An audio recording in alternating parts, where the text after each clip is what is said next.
Cheya was a bit taken aback, but Chasen casually greeted Yunsu. So Cheya asked if she knew him, and her sister replied that he was the very person she was looking for. Yunsu smirked and commented that they had just met last night, adding that they had quite a bit of fun together. But Cheya quickly changed the subject, reminding him that they had a dinner date today, and with that, the two of them left. According to Cheya's memory from last night, she had decided not to go inside the mansion. Instead, she went to a pub for drinks, where she met Yunsu. They kissed, and she even slapped him. Moreover, it was now confirmed that he was the same Park Yunsu that everyone kept talking about. So, she asked him, how did her sister know him? Apparently, he had also attended the wedding. And what about the women from the church? Yunsu simply replied that it was because he went to church regularly. What about my sister? She pressed, but Yunsu remained quiet. Cheya continued, earlier, you said it was our first time meeting. Now you're saying we used to be lovers. Since when have you been lying to me? Yunsu asked why she was questioning him when she was the one who couldn't remember. He said that it was sad she didn't recognize him, or was she just pretending not to? Adding that their breakup wasn't exactly neat, rather for him it was pretty dirty. Then, he leaned in closer to her and said that if they weren't lovers, then meeting someone as suspicious as him should have felt strange. And the fact that he could touch her like this was strange, adding that just yesterday they had almost slept together. Chaya immediately pushed him away, saying that it was just because of the alcohol. Then she asked for his true identity. Yunsu thought to himself, no matter how many times her memories were erased, no matter how many lies he told her, she still doubted him and kept coming back to search for those memories. It was ridiculous because she was the one who had begged him to erase them. So Yunsu asked her on one last date. He handed her a dress and told her to wear it that day. Thinking that it was time to end this, he said that then he would tell her everything she was curious about. Later, Yunsu thought to himself that Cheya liked him now. She liked the version of him who was so different from his past self, the one who was always friendly to her. Didn't that just mean she liked him because this version was still him? But deep down, he knew the truth.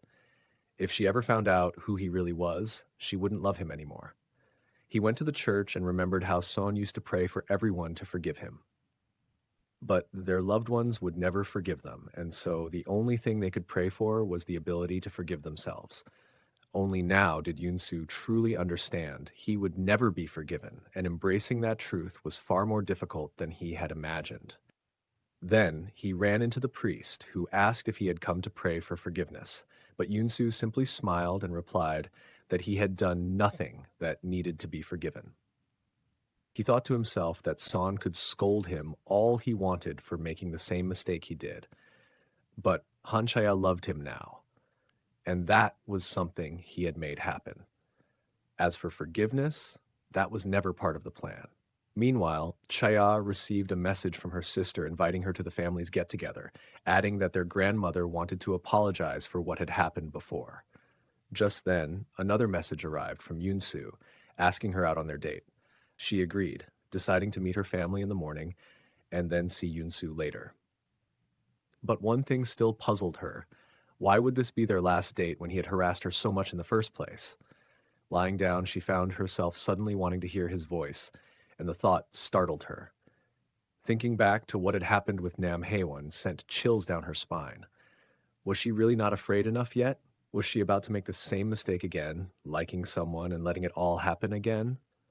Curling into a ball, she chalked it up to loneliness. That was all. The next day, Chaya went to meet her family. Everyone greeted her, but her grandmother still ignored her. As the others chatted amongst themselves, Chaya sat at the same table, but was left out of the conversation. Finally, when her brother-in-law turned to her, he mentioned that they should have met at the wedding, but he had been informed that Chaya was busy and couldn't attend. Chaya was surprised, but seeing the expressions on her uncle and grandmother's faces, she chose not to say anything. The man didn't even know her name. Yet he went on to say that she had such a good boyfriend and a good family, so whatever situation she was in, everyone would surely be understanding. Chaya was taken aback. Just how had her sister introduced her to him? Then, her uncle brought up the fact that he had to pay a large sum of money when Chea disappeared. Angrily, she retorted that she had already paid him back, so why was he bringing it up now? At this, her grandmother shouted at her to be quiet, calling her uneducated. Now furious, Chaya stood up, demanding to know from whom she had even learned to act this way. She had come here to escape her loneliness, to be with her family. But this family, where one person acted like she didn't exist, another treated her like trash, and her so-called brother-in-law didn't even know her name, she turned to Chasen and asked why she had even invited her. Wouldn't it still be fine if she wasn't around? As they called her name, she told them that if they couldn't even treat her like a human being, then they shouldn't call her by her name at all. With that, Chaya ran out. Chasen hurried after her, grabbing her arm to stop her. Chaya told her that she never wanted this, she didn't need it. But why did they keep making her look forward to it? Why did they keep giving her false hope? She took out a stack of cash from her purse and shoved it at Chasen, saying it was for their grandmother, as payment for the food and shelter. She admitted that she didn't want to settle things with money, but she didn't know any other way to end this relationship. Chasen asked if she was really cutting ties. Chaya replied yes, that with this money they were now strangers, just like everyone else. On her way back, she thought to herself that she had finally broken free. But rather than feeling relieved or happy, she was in unbearable pain. If someone had been around her, she would have burst into tears like a child. But because she was alone, she considered herself lucky.